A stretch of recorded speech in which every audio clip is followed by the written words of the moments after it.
Good day, ma'am. This is Mildred Bula, your SDP1 student, batch 2. So today, I'm going to perform the procedure on how we are going to take the pulse rate of a patient or a client. So, pulse rate is the expansion of the arterial wall occurring with each ventricular contraction. So the purpose why we are going to take the pulse rate of a patient is that to provide clinical data regarding on the heart pumping total actions or to provide adequacy of the peripheral blood flow of the artery. So next is that the equipment needed for the pulse rate taking is only watch with second hand. So now we're on the procedure of how to take the pulse rate of a patient or a client. So the first thing we're going to do is that we are going to do the hand washing. Okay. Hand wash. Assuming that I'm already done hand washing. Hand washing is to prevent the spread of microorganism or bacteria that is present in your hands. Okay, now we're on the next step of the procedure. So the next step we're going to identify our patient. It is very important that we know our patient in order to provide the correct procedure of the correct patient, of course. And then also we have to explain the procedure to the patient in order to remove anxiety, fear, and doubt of the patient. And also it will help to promote cooperation from the patient of the procedure you are going to do. Good morning, sir. I am Mildred Bula, your health assistant for today.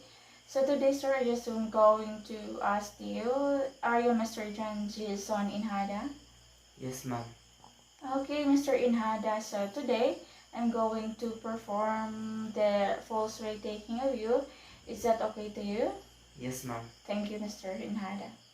For next procedure, so the next procedure that we're going to do is that we are going to assist our patient into its comfortable position. So we can take pulse rate either sitting or either lying down. So, okay, the next you're going to, sir, I'm going to assist you because I'm going now to take your pulse rate. So the first thing you're going to do is that you are going to get the arms of the patient and put it alongside with his body like this one, and then extend the rest and place the palm of the hands downward like this one. So this is how we can locate the radial artery. So this is the thumb of your hand, like this one, and then going down here is the radial artery. This is the rest and this is the radial artery. So this is the radial bone. So alongside with it is the radial artery. This one. Okay. So in order to do the pulse rate reading is that you are going to place the three finger of your hand like this one. This three. So do not use the thumb of your hand because it has pulse rate in it. So put pressure in the radial artery like this one, and then you are going to put the thumb of your hand behind like this one. You're going to press it not so hard because if you are going to press it so hard here, it will cause the artery will stop the flow of the blood, and so light it will cause that you will not feel the pulse rate of the patient. It's just enough pressure you're going to put in here. And now, using a watch with second hand, you're going to detect or to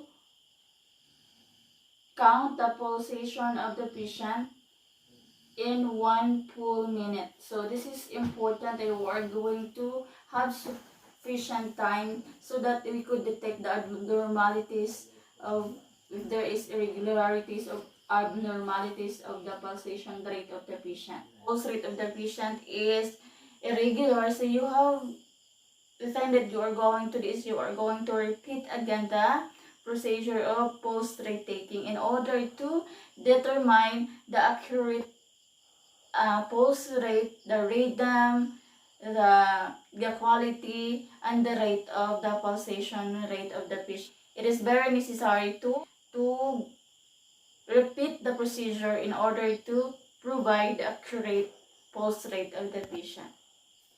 Okay, now since I'm already done the procedure of taking the pulse rate of the patient, the things that you are going to do now is you are going to perform hand washing.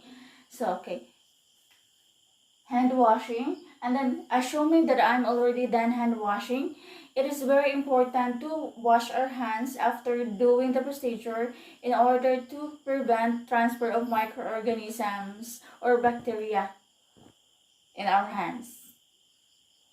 And then the last thing that you are going to do is that you are going to get your graphing sheet and then immediately wrote down the pulse rate, the rhythm, and the force of the pulse rate of the patient. And it is very important that we are going to record the data because it serves us as a baseline data for the healthcare provider.